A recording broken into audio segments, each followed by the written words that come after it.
All right, so now that we've had a full day to digest the removal of Maduro from power in Venezuela, it's time for an update as I see it. There was this big media narrative that Trump acted illegally, but that narrative has already collapsed. A lot of my family in Venezuela is actually celebrating today because Maduro stole the election to begin with and against the will of the Venezuelan people.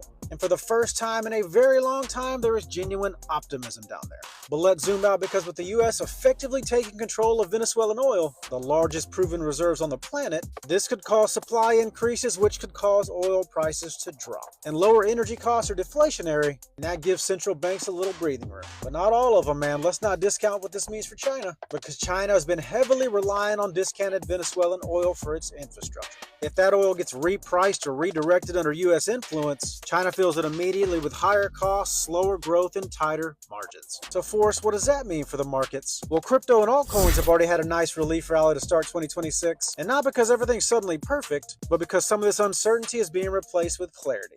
Capital hates chaos but loves certainty. And my favorite coin, XRP, benefits directly in this environment because it's liquidity infrastructure, and when geopolitical pressure happens, trade flow settlements matter more and not less. And that's why you're seeing strength against high beta assets while fear narratives are still circulating. But it's definitely not time to get too cozy, man, because the real implications start Monday. We're going to see the future markets open, and we're going to see these institutions start to restructure. We're going to start to really find out what this actually means for oil, rates, equities, and risk assets like crypto.